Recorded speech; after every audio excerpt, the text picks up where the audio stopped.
What is up, you guys? I hope you're doing well. We're here for our midweek alchemy message, where we are unpacking the spiritual lessons that we are working on this week, and we're talking about kind of our approach to how we're handling it all.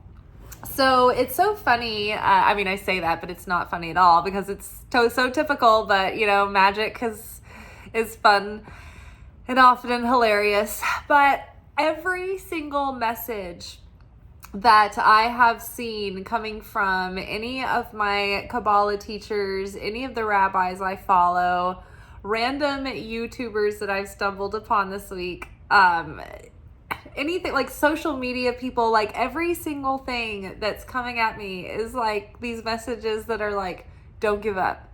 Don't give up. You want to give up? Don't give up. Something is about to happen. Something's about to happen. And it's so funny because there has been like this little, when they show the devil in a movie and it's like this sneaky devil like in the background and they just whisper these suggestive thoughts that get in your head like, why don't you quit? Like, you're wasting your life. Like that little like gentle, like terrible, disempowering voice that's like so subtle. Oh man, that voice has been playing this week, and I hear it and I see it when it's happening, and I'm like, no, I'm not giving up. I feel like giving up. I want to give up, but I'm not going to. And it's so funny because every time I look that freaking voice in the face and I tell it to go on somewhere, it's like that's when I'll open my phone or like turn on a video or something, and it's like the person in the video is like, somebody needs to hear this, but you can't give up. You can't give up. You have to keep persevering. And this is our message here as well. And it also lines up with the portion, the Torah portion and the daily Zohar portions of the week too. So I think that's so interesting. So in today's reading, it's very much the same sentiment. So we've got from the Wild Unknown Alchemy deck. Oh, also, so some people have been weighing in, giving me a little more info about, what they come back to the channel for as far as like, if it's spiritual advice that they need, or if there's specific areas in their life they need help with, or they have pain points in, or if it's like, oh, I love tarot, or I like the spiritual lessons. Like, I'm trying to figure out how to hone in on my keywords on this channel so that I can reach the people who want and need this information and these messages. So I'm trying to figure out how to hone in on my search engine friendliness as far as this channel goes to get it out to the right people. So the way you guys can help me is if you're a returning viewer and you're like into this channel, like what is it about this channel? Is it the spiritual guidance? Is it a comfort show for you? Like, is it like kind of a daily routine, like comfort thing? Or are you coming back for like the spiritual nourishment? Or are you already a tarot person? Or did you just happen to like, it's just a coincidence that this channel is also tarot? Like, what is it? What are you guys here for? And that's going to help me get more insight into how I can communicate this channel better to the world so people can find the messages and I can get more algorithm friendly. So thank you for helping me there, anybody who has weighed in so far. And I want to say thank you to one of my friends who keeps up with me and my work on Instagram. In the short today, I mentioned that in the last couple of days, my tripod broke that I use for my phone. And it's really inconvenient not to have it. And it's just like the tripod ring light thing streamlines everything so nicely. And I just like, it's just another expense and I can't eat it right now. There's just other things that I need. And so I said today, kind of in jest on my short, I was like, if anybody wants to send me a Venmo for a tripod, I'll take it. And somebody took me up on it. They actually are like, I'm going to order you, the tripod, just tell me which one you like. I'm like, oh my God. So that to me is more exciting than Christmas because it's like someone is patronizing my work. They appreciate, at least if nothing else, my effort. And they're like, my God, could someone just get this chick a $30 tripod, please? So I am so grateful. So I will let you guys know if that actually happens and if it shows up. But he seems like pretty upstanding. So I really appreciate that. So thank you. Oh my goodness. So very excited. So our first card that came out is Sugar, followed by the Void, followed by Vinegar. I love the color palette of the cards today. I particularly love the photo that I took. So you guys, if you look at my channel page and you go to the posts, you can see everything in chronological order. But it gives you a chance to look at the symbolism and the way that the cards are laid out and the way that the cards seem to interact with one another. You can see that element of the reading on my channel page under the posts. And so giving us more insight into Sugar, we have 7 of Swords.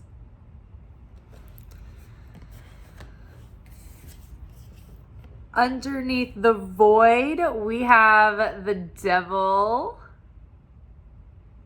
Isn't it interesting? Absolute darkness. The Devil, absolute darkness. Interesting. Vinegar, we have Death. So this moment, like I said, it's like really tempting to want to feel like just so drained and like, what is it all for? I want to live my life while it's here. Like, before I get sucked into a plasmoid portal and vacuumed through a black hole and then spit back out into an earth that has been consumed with Nazi robots. God, this is where we're at. So yes, no, don't give up, persevere, because here's the thing. It's like I want you guys to see all these cards at once. So the Devil wants us to think that nothing is happening in this moment. We are still in the dark and fertile void of winter. And in the dark and fertile void, this is where creation springs forth. From the void, from the chaos, from the formlessness is where creation came through and introduced us with the light and with the word and with existence. So the Creator uses absolute shapelessness, chaos, formlessness to bring forth creation. And so as creatures made in the mirror image of the Creator, so too do we use the electricity and the raw uranium, the raw like nuclear power of the void and chaotic times of our life to create a new life, a new story, to reinvent ourselves, right? So it's when, you know, our life is in challenge and under pressure and in flux and in change and in upheaval sometimes and in uncertainty. This is where we can take that, all that raw energy and electricity and channel it into change and transformation and creativity and motivation and inspiration to take action and do things and build and share and heal and become more and focus in on evolving through our shortcomings and our problems, right? And so the devil, the opponent's main job is to provide us with the resistance that will ultimately make us stronger.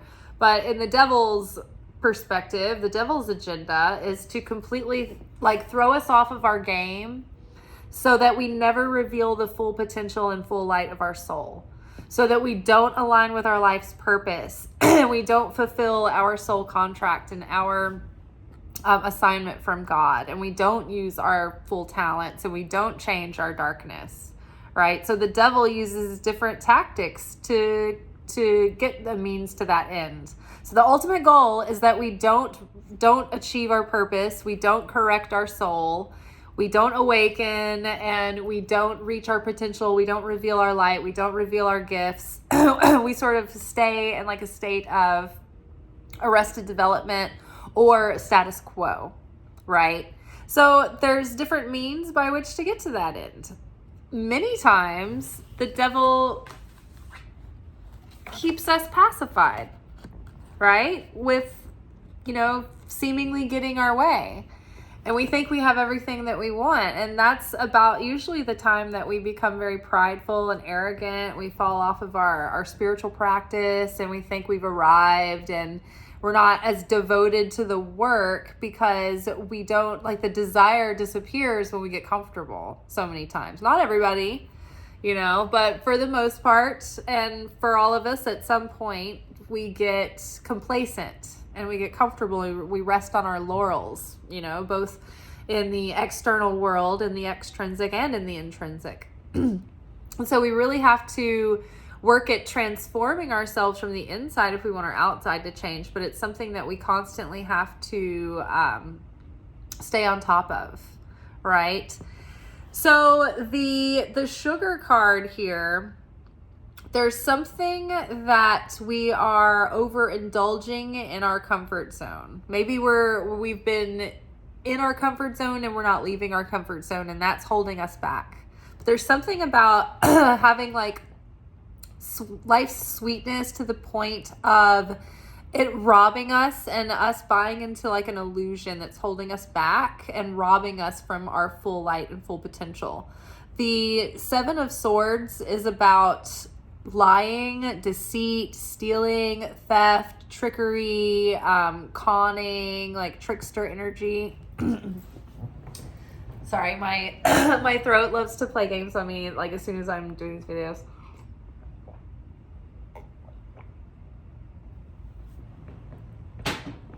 And also I've been talking all night in the loud room. So I'm hoarse by this time. So sugar can be, like we said, okay, so the devil, one way that the devil can keep us from revealing our potential is to keep us pacified and comfortable and distracted and having fun and everything's good, but we're not really doing the work that's going to yield true value, right? So maybe we squander our days and our weeks get out from under us before we've realized it. We don't do anything that we wanted to do for ourselves and for our long-term goals. Maybe we're spending in a way that is, robbing us from long-term security because we could be putting those eggs away into interest earning endeavors. But instead we think that they're so small and insignificant that they won't make a difference. It's just a drop in a bucket. That's why people never start investing. Everybody that I talk to about this that I know is always like, oh, I don't have enough for it to make a difference. It's just a drop in a bucket. But they forget about compounding interest. And so your investment starts to grow over time. And so what seems like it's just $200 or $500 on a jacket or this or that, and trust me, I know, I get it. Now, but if you'd put that same amount of money into something interest earning, years down the road, it can be worth, thousands. And if you do that a few times, it may seem only like you've spent a couple of $1,000s here and there, but that can add up. And that is what essentially ends up being a retirement or not a retirement, financial independence or not ever becoming financial independent. So a lot of ways, this sneaky energy can be so subtle that we don't realize the exponential consequences over time. For instance, I had this really bad hip pain that I woke up with in July, and I thought it had something to do with like mold in my house from when I had the excess moisture in the air from the air conditioner fiasco. Not going into that story.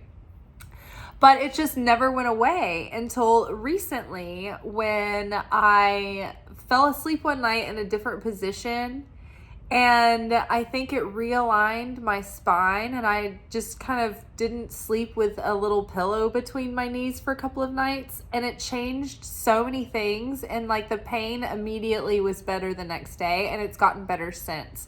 And also, you know, I talk about this being like my bad habit of going to bed too late, because I love having like the after you eat and you're watching the show and you're so comfy, and then you fall asleep, but not in a deep sleep, but you're just like, oh, this is so comfortable. I just want to like enjoy this in my little half nap state instead of just getting up and going to bed. Like that was also adding to the hip issue. And so and also adding to the fact that if I went to bed earlier, I'd be getting up earlier in the morning and starting my day earlier. And those early morning hours, they really expand.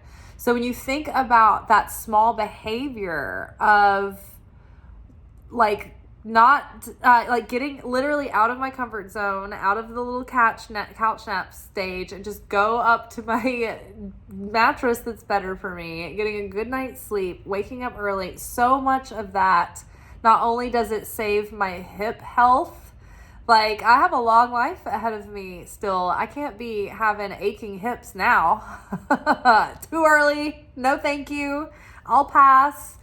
So yeah, think about what is it in your life that might be a sneaky little thing that's actually costing you something in the long run, in your health or in your wellness or in your home. Maybe something's like slowly dilapidating.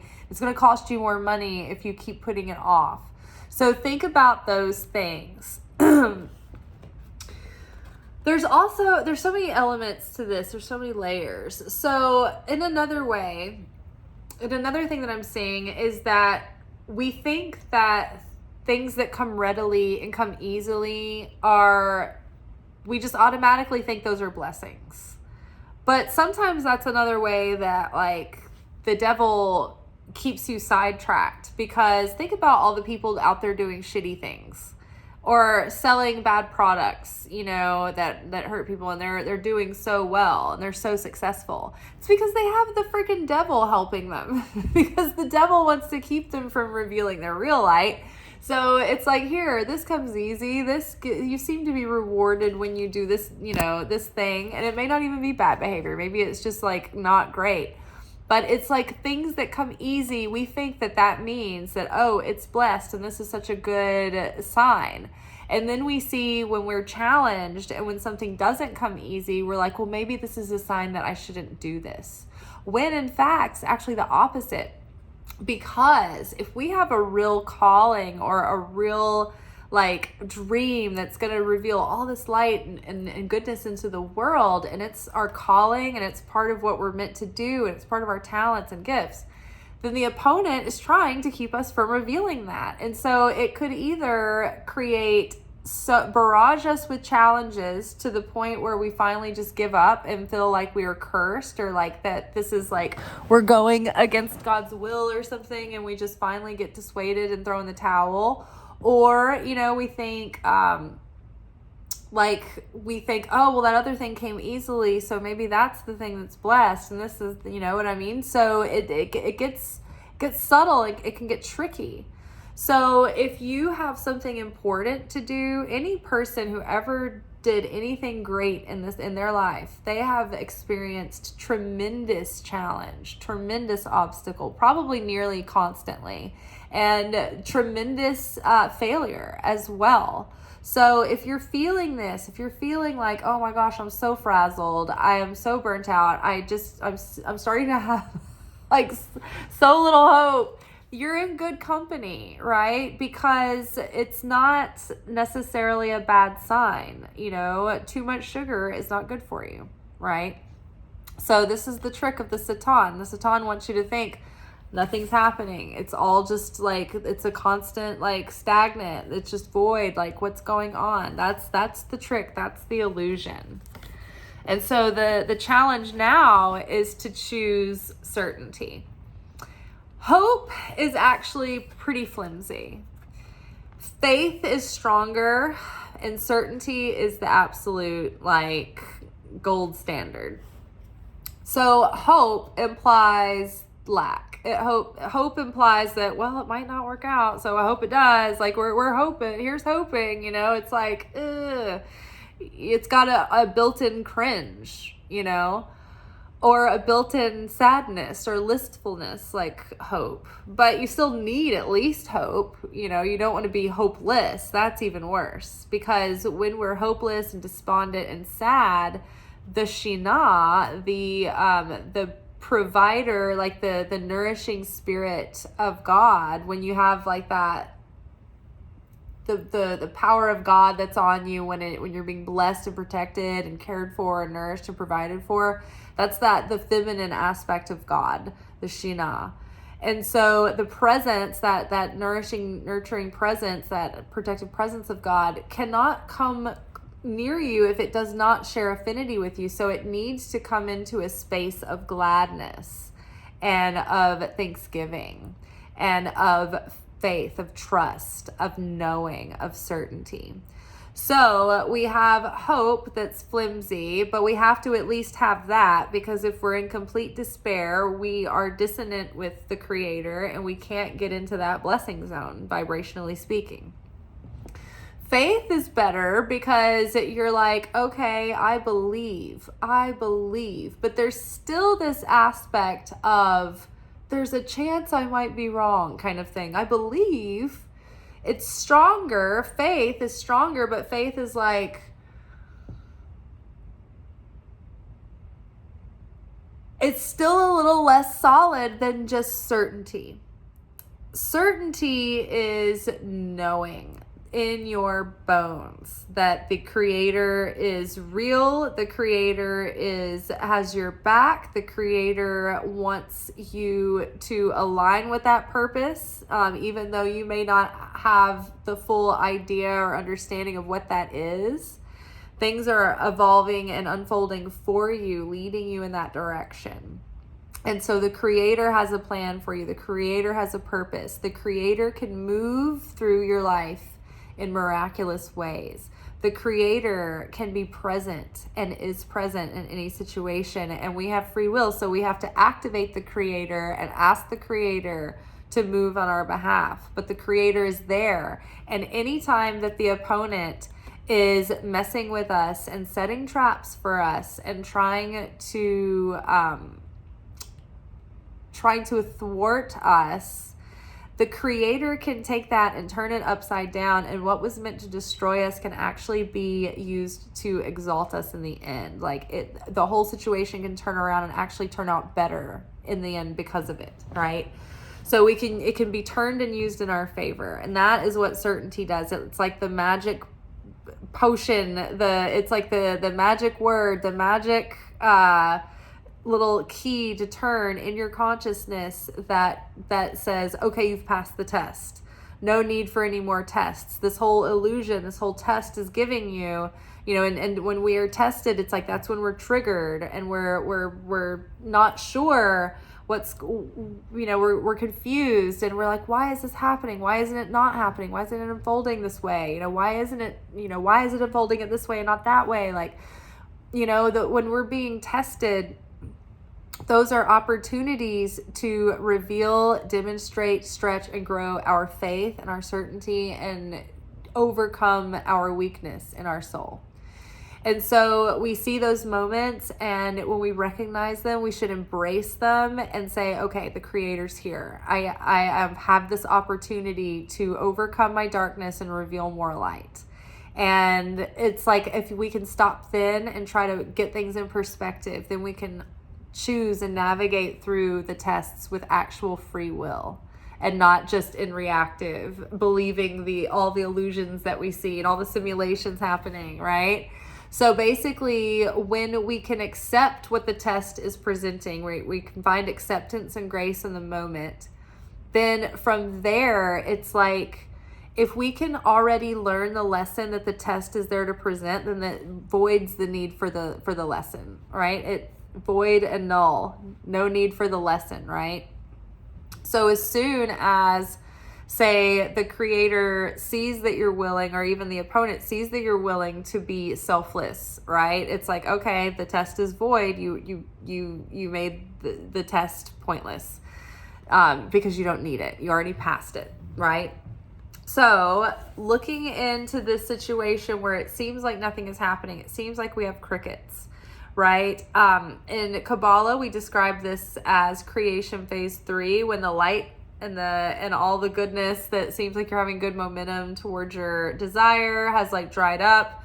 You've put yourself out on the line. You've made the effort. You've done everything you can. You've made the sacrifices. You've overcome yourself. You've told your truth. You did it all. You put it out on the line, and it's still like nothing's happening. So you're like, what? And it's supposed to ignite in you an even deeper desire to be more determined, or it's the moment where you give up and you throw in the towel, right? And to be magnetic, they call this the magic dark.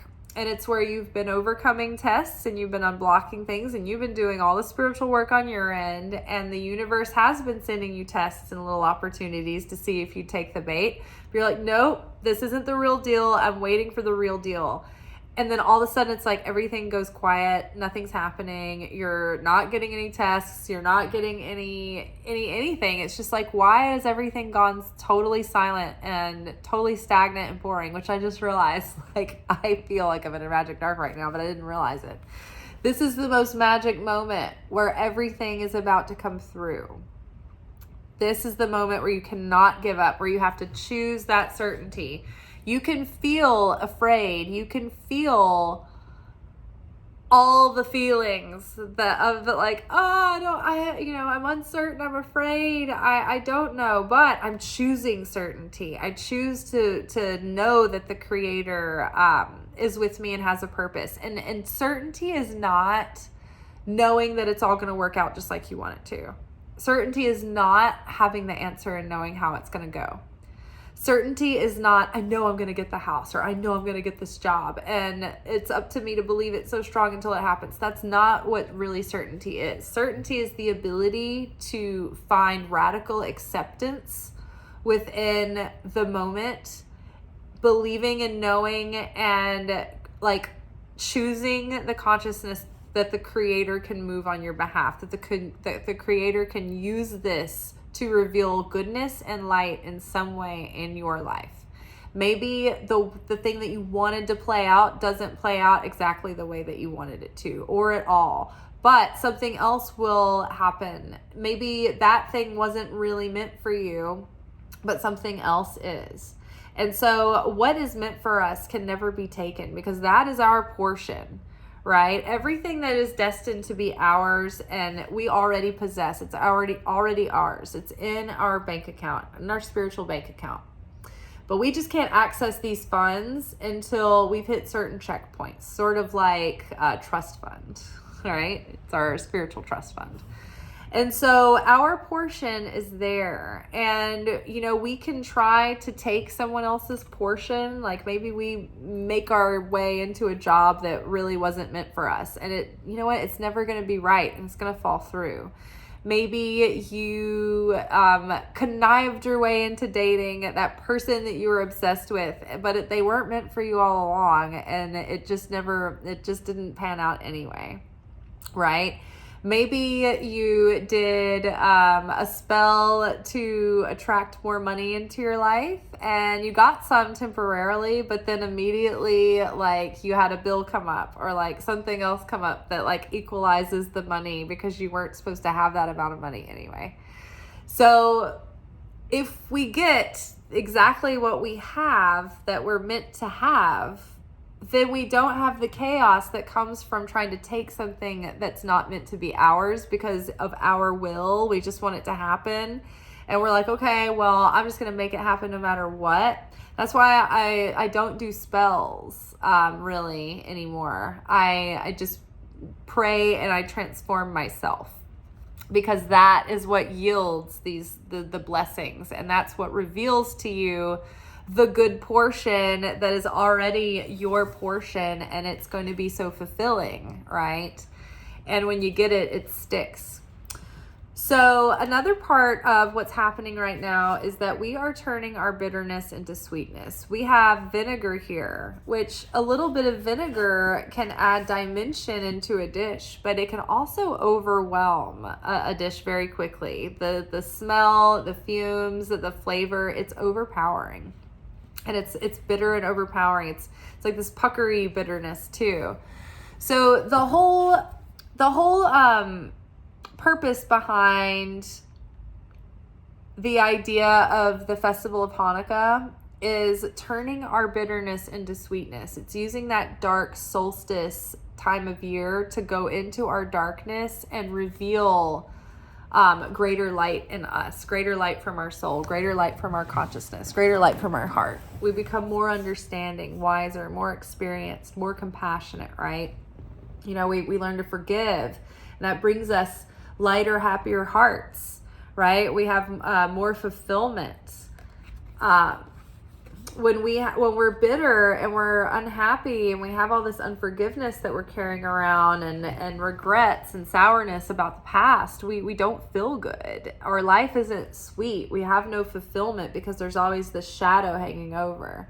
So we are like transforming that, it really does require our soul and our ego to be broken like a wild horse, in order for us to truly change and transform and to let go of all the sour toxicity that we hold on to that keeps us unhappy.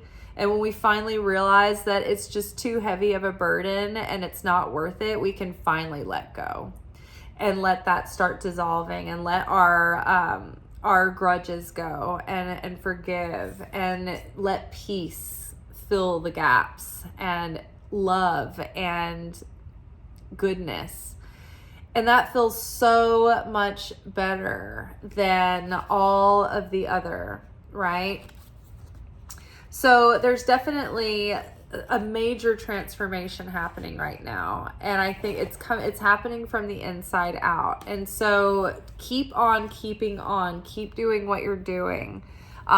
There is beautiful like death and rebirth happening, and that we are moving into resurrection season, and we're moving into Passover, where we leave the bondage of Egypt and the hold that the opponent and the ego has over our life, that keeps us enslaved, that keeps us living these constricted, narrow, dire straits kind of lives.